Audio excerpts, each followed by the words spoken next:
নবীজি সাল্লাল্লাহু আলাইহি ওয়াসাল্লাম সাহাবায়ে কেরামদেরকে তালিম দেন।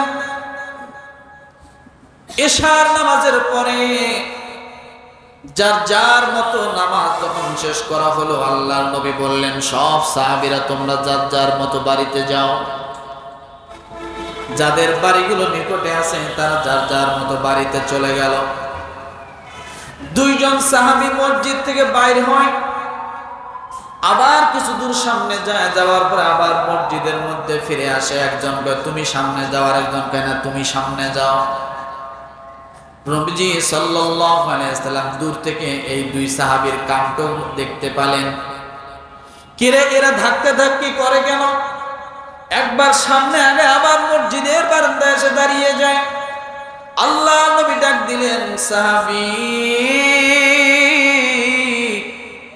কি হয়েছে তোমাদের? তোমরা আমার কাছে আসো, দুইজন কেন এরকম করতেছো? ডাক দিয়ে বলে, নবীজি আমাদের বাসা অনেক দূর, আমাদের বাড়ি অনেক দূর, পাহাড়ের আঁকাবাঁকা পথ দিয়ে যেতে হবে।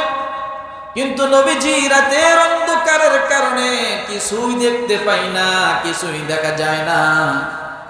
আমরা কেমন করে যাব? আমরা চিন্তায় পড়ে গেছি। আপনি যদি আমাদেরকে একটা লাইটের ব্যবস্থা করে দিতেন তাহলে আমাদের জন্য যাওয়া সহজ হতো। এই কথা যখন নবীজির সামনে বললেন, নবীজির হৃদয়টা মনে হয় কামড় মেরে উঠল, চোখের কোনা দিয়ে পানি চলে আসলো। সাহাবীরে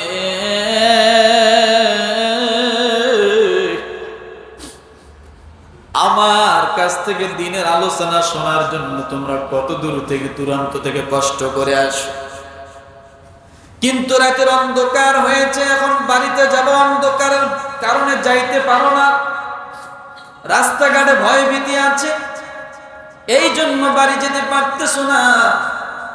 আমার কাছে অনেক বড় আশা নিয়ে তোমরা একটা লাইটের ব্যবস্থা করতে বললা, আগুনের ব্যবস্থা করতে বললা। কিন্তু সাহাবীরে আজকে 15 দিন হয় আমার ঘরের মধ্যে কোনো আগুন জ্বলে না, আমার ঘরের চুলায় কোনো আগুন জ্বলে না। আমি এই মুহূর্তে তোমাদেরকে কোথা থেকে আগুনের ব্যবস্থা করে দেব, কোথা থেকে লাইটের ব্যবস্থা করে দেব?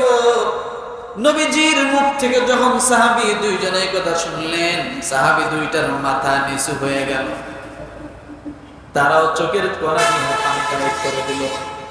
যার জন্য জান্নাত,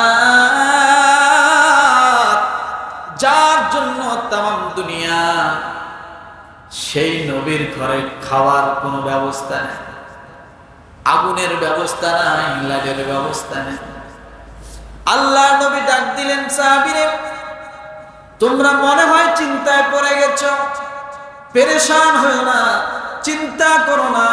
তোমরা দুইজন সাহাবী এক্ষণে উযুখানায় চলে যাও, উযুখানায় যাইয়া সুন্দরভাবে উযু করিয়া এরপরে আল্লাহর নাম নিয়ে বিসমিল্লাহ বলে রাস্তা হাঁটা শুরু করে দাও।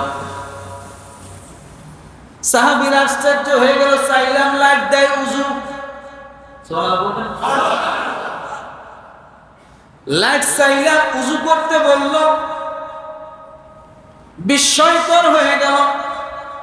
উযুর সাথে আলোর কি সম্পর্ক? উযুর সাথে লাইটের কি সম্পর্ক? আল্লাহ নবী বলেন, আমি তোমাদেরকে উযু করতে বললাম, যাও উযু করো।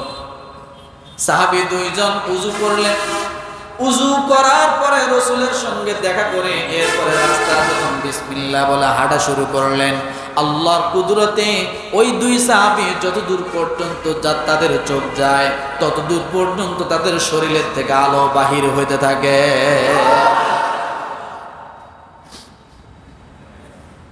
কি বাইরে হতে থাকে? যতদূর পর্যন্ত চোখ যায় ততদূর পর্যন্ত আলো বাহির হতে থাকে। সাহাবীরা ওই আলো নিয়ে বাড়িতে চলে গেলেন। পরে আবার সে ফজরের সময় আল্লাহর নবীর পিছনে এসে জামাতে নামাজ আদায় করে না। তাহলে উযুর অঙ্গগুলো আলো দিবে কি দিবে না? কথা বলেন, উযুর অঙ্গগুলো আলো দিবে।